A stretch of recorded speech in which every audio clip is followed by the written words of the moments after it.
Welcome to episode 20 of Hair Biz Radio with your hosts, Zakiyrah and Mikey. Yes, and today we have joining us Mychael Michelle, also known as Kellz the Stylist. She is one of Atlanta's greats, owner of the Hair Rock Café, and also she is the owner of Color Me Sickening Hair Tour, and she has a ton of stuff going on. So we're going to go ahead and dive into interviewing her. I'm super excited for everything you have going on. Tell us a little bit about yourself. Well, first of all, thank you guys for inviting me here. I'm really excited to be here. Well, it's a lot of stuff right now that's going on. I've been in Atlanta for 7 years. I'm from Baltimore, Maryland. I'm from Bethesda. Really? Not too far. Yeah. My brother or whatever. What's up? I love seeing people from Maryland make it out of Maryland.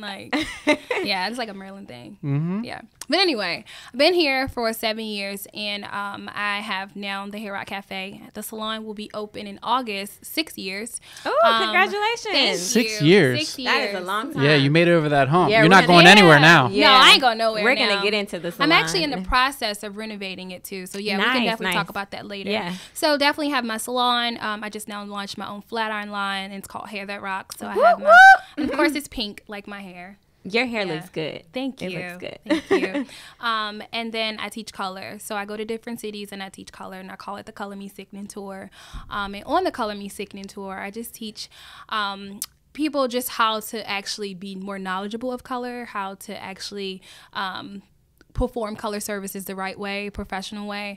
I know the school I went to recently, before I went to an amazing hair school, we wasn't taught color, and a lot of people are not really taught color the proper way. Right. So I wanted to bring that back, and that's what I really do. Amazing. Trust me, we deal with a lot of people that think they know how to color, and they do not know how to color. No, they don't know. And you know, they think because you can just mix bleach together, you can kind of like get slap color it on there, and then they're like, oh my God, my hair messed up. Yeah. Well, did you color it the right way? I have so many horror stories from people coming to me like, we are so happy that you're teaching people how to color hair right, because, you know, some of our clients that we deal with, we're like, wait, what did you do to this thing? And are you a professional colorist? I've been coloring hair for well, you know what? YouTube, look, everybody think that they're colorists, hairstylists, and all of these things. Yeah. And that's the reason why I decided to team up with two girls, and I'm actually about to do this brunch called Legacy of Beauty Brunch. Yeah. Because we're going to teach you how to take back your business, teach you about professionalism, teach you how to brand yourself the right way, and not just look at social media and stuff like that. Because like I said, YouTube is like, it could be a gift and a curse, but everybody think they're so professional DIY. Because of YouTube. It's like, girl, I went to school and I paid like $25,000 to $30,000 for school. Like, I'm certified. Like, don't call yourself a colorist. Like, what are you talking about? I got my hair color from CVS. It's not. I don't have the right thing. I mean, come on, you know. Exactly. So we originally got introduced to Kellz the Stylist back in 2014, 15. So we had an event. We had an event you were at. With Crystal Jordan.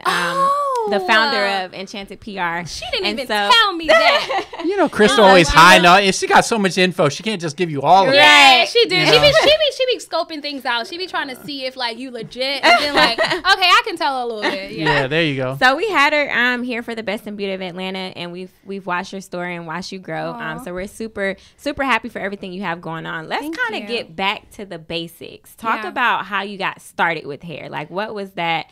Oh my God, I have to be in the hair industry moment for you? I literally have been doing hair since I was like came out the womb. Like, I had a comb coming out my mother like, Mom, here. Like, no, I'm just joking. But no, like I've been doing hair since I was like a kid, probably like 10, 13 years old. Sorry, guys. My cousin calling back. Since I was a kid, I've been doing hair. I started with going to the salon with my mom. She would get her hair done, and I would literally like hover over her, like watch them do her hair, like everything. And she'd be like, girl, go sit down. And I'm like, no, I don't want to sit down. Like, I want to watch. And then the hairstylist would be like, leave her alone. Let her watch. And I was just so good at like soaking things up. Like, I can watch you do something, and then it like comes to me and I'm immediately doing it. So just going to the salon with my mom when I was younger, just doing my friend's hair when I was younger, charging them like $5 or $2 or something like that. I just knew I was passionate about it, you know? So that's kind of weird. So you still charge $2 to $5? Hell no. Hell to the no. Wait, can I say that? Oh yeah. Hell no. No. That's so funny. Not at all. We have in our Start a Hair Business group, we have a ton of people who are either interested in getting in the hair business, they're already in the hair business, or they're kind of going through that transition of maybe just coming out of college. And thinking about going to hair school. What were some of the things that you had to deal with when trying to find a hair school or when going through hair school? What were some of the obstacles that you dealt with? And where did you go? Was it here in Atlanta? I'm going to keep it all the way real with y'all. So in Baltimore, I went to hair school when I first got out of high school. Okay. I was 17. And I went to this hair school called Baltimore Institute. Maybe I shouldn't even say that. Well, they closed down now, so girl, whatever. It was a Baltimore hair school. And at that hair school, I felt like I knew more than the teachers. And, you know, as a 17-year-old, and I'm a Cancer, you can't really tell. Oh, yeah. You can't really tell 17, you know everything. 17, girl, can't tell me I was nothing. a little ratchet. Like, you couldn't tell me nothing. And then the fact that I was an assistant at 16 in the at a salon already. Yeah. So going into a salon a hair school at 17, and I'm feeling like I know better than the teachers, like, you couldn't really tell me nothing. And then they was like, you remember Jazzing? Like that product Jazzing? Jazzing. You remember Jazzing? It was like the old school dye, like Rinse or something like that. That's the stuff they were using. They was using stuff that was just like... It's like black letters. Yeah, like you can get it from the beauty supply store for like $3. Like, why are you giving these students this? Like I don't want to learn this product. Yeah. So I quit. And then I moved to New York at 17, and I went to fashion school. Okay. I knew that I wasn't interested so much in fashion as I was in hair. So then I was like, oh, I just need my license. So then I went back to that same damn school twice. After I found out the teacher was like super ghetto, I would come to school, the teacher smelled like weed and stuff. I mean, it's Baltimore, Maryland. You know what I mean? Like the teacher smelled like weed. So I was like, I'm not coming here no more. So I quit again. So at this time, it's already 2 times I went to school. I moved to I moved to Atlanta at 23. And I was like, I need my license. Like, I can't, like, nobody's going to let me work in their salon without my license. So I'll try one last time. So I finally went to Aveda. Aveda was an amazing school. Don't get me wrong, it was not the easiest. It was so hard, but I did it. And I finished.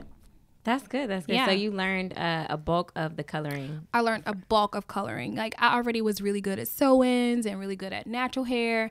And this is Atlanta. Everybody do sew-ins. Everybody do weaves. Everybody do the extensions and stuff. And I was like, I'm new coming in. I was like, how can I make myself stand out? Like, what can make me different? Nobody's going to want to come sit in my chair because I'm doing the same thing everybody else is doing. Yeah. And I'm not quitting doing hair, period. So what can I do different? So that's why I went to Aveda, because I'm like one of the only Black girls that's doing color the right way.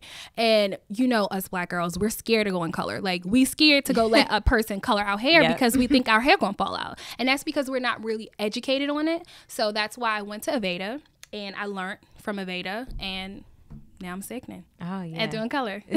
So what has been one of like the craziest, wildest colors that you have ever done before? Oh my God. So on my Instagram page, I wish I could show it to you right now. I taught this color technique. It's called color melting technique, where I literally brought like all of the rainbow colors, but I made them pastel and I put them together on this client who was like completely Black. Like, she had Black natural hair, and I turned her to like all of these like rainbow colors. So it came out really beautiful. That sounds so good. How long did that take? It definitely took about 5 hours. That's some work right there. Oh, yeah. But, I mean, you would prefer it take longer so that you can take your time and make sure her hair don't fall out, opposed to, like, putting, like, a developer that's going to be, like, a 40 developer, and then, like, lady hair fall out, then she try to see you. And all that. Oh, we go through it. You know, we hear the stories. People are like, oh, my God, this, you know, the hair doesn't color. I'm like, okay, look, this is raw hair, first of all. You put some 40 developer on it. You were on the phone with your sister and forgot you were coloring hair. Exactly. And now, you know, so, yeah. But people don't realize color is, like, really, really, like, strategic. Like, you have to have a strategic plan. And you can't just, like, oh, I'm going to color some hair today, and don't really have a plan on how you're going to get there. Like, you have to figure out how you're going to get there, especially if another color pops up in their hair. You got to figure out how to take that away. It's definitely mathematical, but I don't know if that's a word. I think you need a lot of patience. You need like a lot of patience. You need to have that time scheduled out. I hated coloring hair when I first got into it. I hated it because I could not get it to save my life. Like, I can definitely take you red or take you like pink because that's just one color. Like, but that's if you're completely virgin. But when somebody comes in here with all of these colors on their hair, I'm like, how the I'm about to take you back blonde. Like, I don't know what like, how do you take away a color and put back in a color? So it was very, very like, it was hard, but I did it. I knew it's something I really wanted to master. So we've had people be confused a lot about, you know, should I purchase blonde hair extensions and try to go down to like a darker color, or should I purchase 1B hair extension color and take it all the way up to a 613 blonde? How would you recommend someone to color that? So y'all want me to be giving out my coloring skills and stuff? Like, no, that's cool. Okay, so what I do is I charge per depending on the color it already is. So if somebody bringing me a bundle of black hair, I'm going to charge you a lot more than opposed to you bringing me blonde hair. Right. Depending on where we trying to go. So if you telling me you want to go all these crazy colors, do not bring me black hair because I'm going to charge you like $300 for that one bundle of hair. Opposed to you bringing me blonde hair, I only have to apply the color and make sure that the technique is properly done, and I would probably only charge you like $125. You know, so it's definitely cheaper when you go the blonde route. And a lot of times black hair don't really lift as high. Exactly. Because people be saying, oh, my hair is virgin. Girl, everybody get it from the same place. So we're not going to talk about that. But a lot of times weave don't really react like your natural hair will react. Right. So it just really just depends. But it is cheaper to go the blonde route if you want a high lift color. Gotcha. Yeah. That's good advice. Yeah, because we have some people is like, oh, I'm going to get these blonde hair and make it jet black. But the blonde hair does not last more than a month. Nobody blonde hair lasts more than a month. It's going to start shedding and tangly and like, so. It's been through a lot. Like, you got to figure it. Because that blonde hair, like, people think the blonde, I don't know why, but I've talked to people and they think like the blonde hair was like originally blonde hair. Yeah, no. I'm like, first of all, if it was originally blonde hair, like, it's very difficult to find. You're going to be paying like $400 a bundle. I mean, like bundle, crazy amounts. Yeah. This was already like a 1B. It got brought up to a 613. Exactly. Then you want to do 43 other things to it. Oh, he knows his stuff a little bit. Okay. He like 613. I'm like, what? Okay. Oh, yeah. No, there is some blonde hair, and it's like from Indian people hair, but it's not really like really blonde. It's like gray kind of. Yeah. Look at you. Yeah, it's kind of like gray. So no, it is gray. It's from their natural hair, but it's not we do blonde. That with like hair from Vietnam as well. So it's like an actual older lady's the natural gray hair, and it's a lot easier to kind of bring it up to the blonde and then play with it from there. I wish I had him as my assistant in the salon then. Oh yeah, I'll be your assistant. I'll be great. Oh yeah. Mikey knows his hair. Okay. Yeah. Don't it's so cool that your name is Mikey. Like don't let my good looks fool you. I know a lot about hair actually. Like. My good looks. Yeah, I know a little bit about hair. Yeah. So let's dive into the Hair Rock Cafe. Yeah. You know, a lot of people are like, I'm going to be a business owner. I'm going to own my own salon. I'm going to do this. But they don't know the legwork and the boots on the ground that it takes to actually get started with the salon. So just talk about how you got started with the salon, some of the obstacles that you face with getting a salon, that hiring process for stylists. Like, just talk about what that process was like. So first of all, what I want to say is everybody's situation is different. I don't want you to look at my situation and think that yours is going to be as tough as mine was, because going into it, I did not have any money, you know, so my situation is just a little different. I love having a salon, don't get me wrong, but before I got it, I was like, oh, I'm going to have a salon in Atlanta, I'm going to have a salon in New York, I'm going to have a salon in LA. Fuck no. I will not open no more goddamn salons. Like, no, never. No, never in life. Like, I will not open no more salons. I love it, but I would prefer to teach. Like, I would prefer to teach. I do not, I just didn't really, I didn't like it that much. But right now I'm like I said, I'm in a process of renovating my salon, and I'm turning it into a day spa.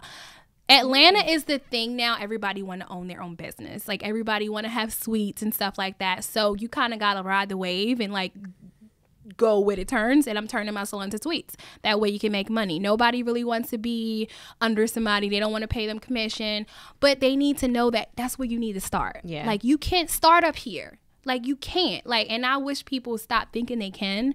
And I'm not trying to like stop people from doing what they think is the best, but if you want to be successful, you have to start at the very bottom. And it sounds so cliche. I mean, Drake said it. Started from the bottom. Now, like, I mean, I don't want to sound corny, but it's true. Like, you have to. Like, I mean, how can you start up here if you've never even worked up here before? Yeah, you got to. You know what I mean? Like, how can you start? How can you call yourself a CEO if you've never worked under a CEO before? Right. Like, you don't even know, like, the experiences. You don't know what it takes when things fall out of place. Like, you need to be able to pay your rent when stylists leave. Right. You can't leave because they left. Like, you know, you can't base your business around them. You have to be able to afford all of those damn bills when your clients are not there, or when your stylist is not there, because it's a revolving door in Atlanta. Nobody can't sit still. They don't, like I said, they don't want to work under people. They want to have their own business because they think they can do hair. And it's like, doing hair is only like 3-5%. Like, that's just the what is it called? The icing on the cake part. Yeah. You know, the business part is the most part that matters. So you have to be able to start from the bottom in order to go to the top. I was able to get my business so young at 23 because I've been doing hair since I was like young, 10 years old. My first salon job, I was 13. So I've worked in so many salons already, and I know how my salon is supposed to be ran because I worked in black people's salon, I worked in a white people's salon, I worked in a Chinese bitch salon. Like, I worked in so many people's salons, so I see how everybody run their business. Right. You know what I mean? So if I have not done that, I would have went into my salon lost. Now, I'm not going to say I was the best, you know, but I definitely knew what to do. So definitely. Good stuff. Yeah, I was actually I just had lunch with this business owner. She owns a bunch of salons here in Atlanta for many years.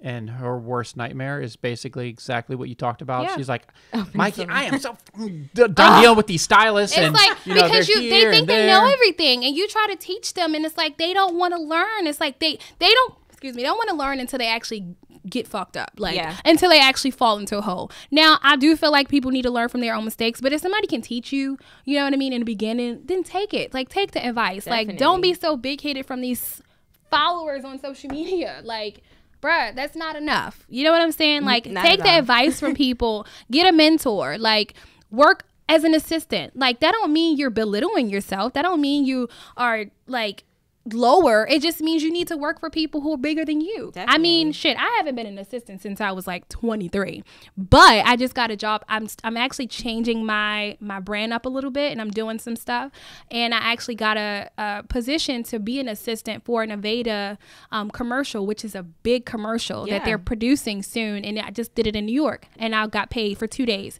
The reason why I was able to be an assistant, and the reason why I chose to be an assistant for that specific stylist, because he's an international stylist. Right now, I just do city to city, but I've never been out of state teaching or coloring and stuff like that. So he's the type of stylist that I want to be like. And I actually learned a lot from him. So yes, it was a little weird being an assistant because people telling you what to do, but it was okay. Like, I was okay with that. So, and I'm about to be 30. Like, never be too big to be somebody's assistant. Definitely. Because you can do hair. Like, it's more, it's more than doing hair, you know. I mean, and I've done so much, and I know people like, damn, you was an assistant? Yeah, bitch, because I'm trying to get to another level.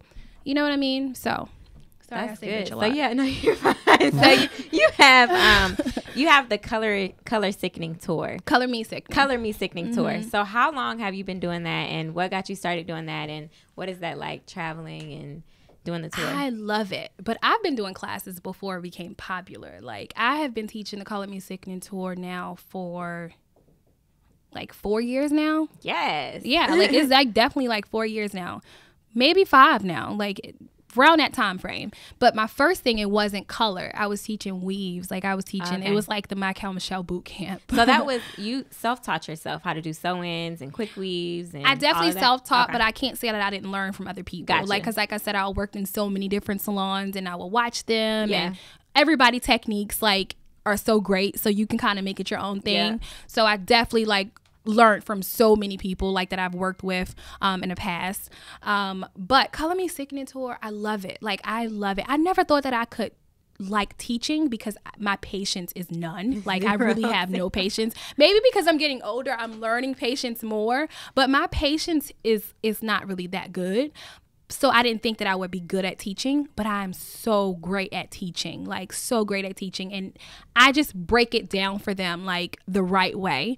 But I just love it. Like I love going to different cities. I love being able to like really like be completely genuine and be open with them and like telling them like, look, this is what you need to do. And not only do I teach them the color, but I teach them some marketing strategies as well and give them some inspiration. And a lot of times I feel like people are scared to do that because they feel like they're going to take their place and stuff like that. But I feel like if somebody taught you to get to where you need to be, and once you get to a certain level of success, you should be able to teach people too, because that's your job, that's your duty, and that's how you become blessed, and that's how you become to the next success of your level. You know what I mean? Like, I think you should, when you reach a certain success, like a level of success, you should be able to teach people. Like, that's your duty to do that. Definitely. That's one of our things, you know, in the hair industry, or really with any industry. Yeah. A lot of people don't like sharing information. And so Mikey and I, we always, if anyone needs to know anything about the hair industry, starting a hair brand, whatever it is, like, we're very open. Our hair business group that we have, we do nothing but pour resources into it, because you just have to be you have to be open when it comes to sharing information. Yeah, you do. I mean, because it's not your job to keep that information. Right. Now, I'm not telling you that you can't charge for that information, because you had to pay for it. But in certain cases, you should be, like right now what I'm doing, like sharing just basic information. Like, you can't be just like keeping stuff tight. Like, you can't do that, because I'm sure you learned from somebody. And Right, I'm sure definitely. at one point when you were vulnerable, when you were younger, and you was just like, oh my God, I want to do that so bad. And I'm not saying that everybody like gravitated to you and like, let me help you, but somebody helped you. Like, I hate when people try to say they got to a place by themselves. It's like, no, bitch, you did not get there to yourself. Like, you looked at somebody, even if they didn't physically tell you. You went on their YouTube page, you went somewhere, and you learned something from them. So stop trying to like be so uptight and like not want to help. Yeah. Like, the world is about helping. Like, you need to help people. Definitely. So you're very inspiring for other hairstylists out here, and you decided to put together the Legacy and Beauty event. Let's talk about that. Like, what was the purpose behind that? So many people DM me all the time, and over the years they're like, you're so inspiring. And sometimes I'm like, damn, am I? Like, I don't realize that I am being inspiring, but I realize some people's story is probably similar to mine, and they stop and they like get scared and they don't want to do no more because they feel like they can't. So they kind of look up to me. And a lot of times I don't really get a chance to respond to all of those DMs, but I remember them, and I'm like, okay, I need to figure out what can I do to help these people. So Crystal, I teamed up with Crystal. I teamed up with this other amazing girl named Larissa, and we all sat down together at lunch, and we was at Starbucks. And we was just like, what can we do to help people get to the next phase in their life? You know what I mean? Because it can help us as well. So, but how can we actually like help people in this new year? How can we be better in this new year? But we wanted to be centered specifically for beauty, because like I said, people like, how do you start this? How do you do? People don't realize a lot of the things that they can learn is on Google, but it is some stuff that we can teach them. A lot of things that we can actually physically teach them in order to get to the next success in their life.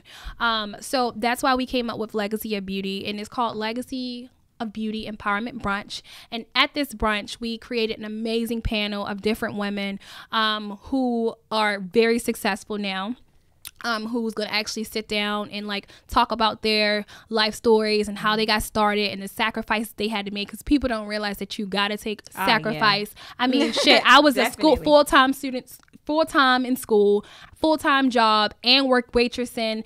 And, you know what I mean, still trying to do hair on the side. So it's like, you have to sacrifice. People be so quick, oh, I'm tired, I don't think I could do this.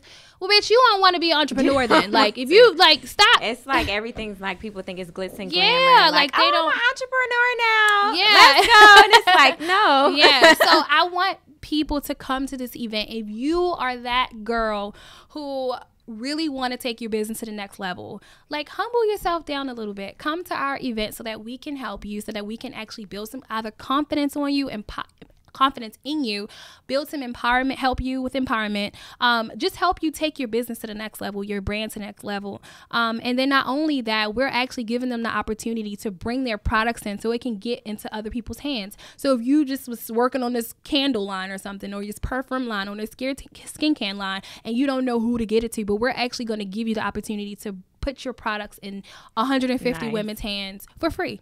Nice. Yeah. I mean, the event not free. Yeah, not the event, but yeah. There's a lot of value in the event. It's definitely a lot of value in the event. It's going to be an amazing event. And like I said, it's 150 women. We're going to be all in one room, just pouring into each other and actually like really, really helping each other. You know what I mean? Yeah, like, I feel like we need that more. Like, we need that more, like, in this world. Like, we need more of women pouring into each other, helping each other, giving each other compliments. Yeah, not being catty. Yeah, like all of that stuff. So I'm just really excited about it, and I'm praying that it becomes successful. It is going to be successful. Yeah, thank you. So that we continue to do more and more and more of these things. Good stuff. Yeah. So, going back real quick, one of the things that I really want to touch on is you doing these courses, right? Yeah. So can you just let us know something that, you did courses, you've been doing it for how long, 4 or 5 years? Yeah, about 4 or 5 years, definitely. When you first got started and you kind of had this idea, and I know you were doing courses before, a lot of people are doing courses, but it's a great way, like a quick way to learn. Because you can learn this stuff on YouTube, but it's really hard to beat that real direct hands-on training, right? But when you first got the courses going, what are some of the things that you learned or you changed from the beginning? And then now you look back and you're like, oh my God, I can't believe I did it this way. Or like, maybe a mistake. Getting the point across to them. Okay. Like getting the point across and making it more structured and making it make more sense and just being a little bit more fun. I was very nervous when I started because I never taught nobody before. Yeah. So I was just like, wait, hold up. Who am I about to be a fucking teacher? Like, bitch, you 24. Like, you about to teach somebody how to sew hair. Like, love what? her. You know what I'm saying? Like, I'm like, who the hell am I? But I tried, and it was only $150, girl. Like, it was only $150, and then I think I had like 20 people in my first class, so that was dope. Like, I was excited as hell, but I was so nervous because I was just like, oh my God, like, who the hell am I? But then I wanted to do something, like, again, that not too many people were doing, so that's why I ventured off in teaching color. But I definitely wanted to make sure that people actually understood what it is that I was doing, because it was very difficult for me to learn color. So I just broke it down to the basics. So I give them basic classes in the beginning, and then towards the end, we kind of like make it a little bit more advanced. So actually anybody can take my class who've never really did color before, but I would prefer you to know something about it. But anybody, like, he can take my class. Oh, so you don't have to be a licensed No, you don't necessarily have to be licensed. No, not at all. I can take your class? Yeah, like if you want to learn. Do not tell Mikey that. He's been trying to learn color for years now. I will. Honestly, this year, I might learn color. Definitely by next. I'm a little busy this year, but definitely by next year. Yeah. And I know the theory behind it. Yeah. I know the. Oh, you do? And that's the hardest part. Yeah, I mean, and that's like, whoa. Like, people want to know. They want to know the theory. I'm deep in this stuff. Wow. Like, so I know the theory behind it and a lot of the stuff. But it's just your cats say hair fleek. Like, yeah, but I believe you. It's more of like the application and actually doing it. I've never done it, but I've watched a ton of videos. I talk to stylists I talk to every day. So it's like I don't ask particular questions, or we'll have issues on our side and be like, hey, this happened. Can you explain why? And they're like, oh, they probably did this, or this. Yep. And then I remember this, and it's, I think it's really interesting. It's a science. So, yeah, it really is. It's so creative. It's so and creative. It's very similar to wigs. So we do, we're in the wig business, but we also have a wig platform called Wig Market. Oh. So I really loved wigs because each time you make a wig, it's really a piece of art. It's really a one of a kind, because you do it again, it's not going to be the same the next time you make it. It'll be close, but it's really one of a kind piece of artwork. And it's like when you do it and then you add the color to it, then it becomes just a showpiece. A masterpiece. Oh, yeah. Definitely. So it's, I think it's just so interesting, and I think it's just such a great thing that, it's mostly women, but there are great wig makers that are men, of course. Yeah. It's really diverse now. It really is. To have this creative outlet and then make a business out of it, it's really exciting that people can do this. But we need to take our business back, y'all. Like, for real. I'm sorry. It's too many men doing hair. I have so many men friends that do hair, and they probably do hair better than me. But I'm talking about women right now. Y'all need to take this business back because, like, even on set, they don't even really want to hire us no more. And I'm telling you why. I'm saying take your business back by fixing your attitude. Like, fix your structure. They want to hire these men because these men coming in there, hey, girl, you look like who's somebody cute? I don't know. They making them feel like celebrities. You know what I'm saying? Like, so they whisper in their ear. They giving them massages. Like, they making them feel good. Like, and we need to do that. Like, we go on set with our fucking attitude, his head stuck in the air. Oh, I got booked for reality shows. So what, bitch? Like, you need to be getting booked for Fashion Week. Like, but you ain't gonna get there with your attitude, and that's why it's not too many female hairstylists behind these artists. It's males, because these males are being like sweet to them. They're being nice. They're doing their hair good. And a lot of them can't even really do hair, but they know, they like the way they're being talked to. Yeah. You know it's all about how you make people feel. It's like how they being feel. So we need to take our business back by coming to some classes and getting your attitude together. Okay. For real. Yeah, so tell us, what do you have coming up next? What's next for Kellz the Stylist? I have a whole plan. And God willing, it all comes together. But like I said, the salon is under works. I'm like renovating the salon right now. I'm turning it into a day spa. That's dope. And I'll have 4 people to be able to rent suites within my salon. So that's one thing. Me just starting over with my flat irons, rebranding it a different way so that people can see it, because it's an amazing flat iron. Like, literally the most nappiest bitch hair. Like, one time and your hair is bone straight. Like, yes. What's the name of the flat irons again? It's called Hair That Rocks. Hair That Rocks. And where can they find that at? You can find it online. Oh my God, I'm so sorry. That's my phone. It's okay. You can find it online. It's the Hair Rock Cafe.com. So it's definitely on my hair salon website. But the flat irons are just so amazing. I just have to brand them the right way so that people can actually see. But they're really like one of the best flat irons out right now. And they're 100% ceramic. So they're just amazing. So definitely fixing the salon, rebranding my flat irons. More classes, more Color Me Sickening tour classes, hopefully more Legacy of Beauty brunches. And then actually I've been getting into movies. So I've been doing hair for movies lately. Good stuff. Good stuff. Yes. Yeah.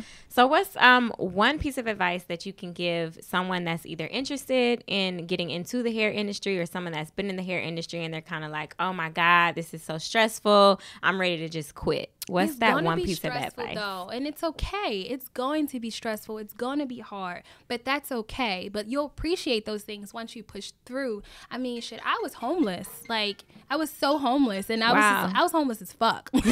like as fuck. Like, I didn't even know that I couldn't even get homeless. Wow. You know what I mean? So to get out of that, like, I pushed through it, and I still was like, I got a plan. Like, I know God ain't gonna leave me out like this. Like, I know I'm gonna keep on going. So you gonna get to your low point, but it's okay, because once you get to your lowest point, you can't go lower than that. Right. You know what I mean? It's only go up. So it's gonna be stressful. You're gonna probably go broke for it. But if you're not willing to go broke for your passion, then that's not your passion. You need to try something else. 100% true. Yep. Yeah. So let us know, where can everybody find you on Instagram, social media, website, everything, and then let us know again how they can register for the Legacy of Beauty event. So you can find me at Kellz ATL Stylist, and we now have an Instagram for our brunch. It's called Legacy of BEB on Instagram, and you can actually register by just going to the Instagram and clicking the link in the bio. But it's Legacy BEB.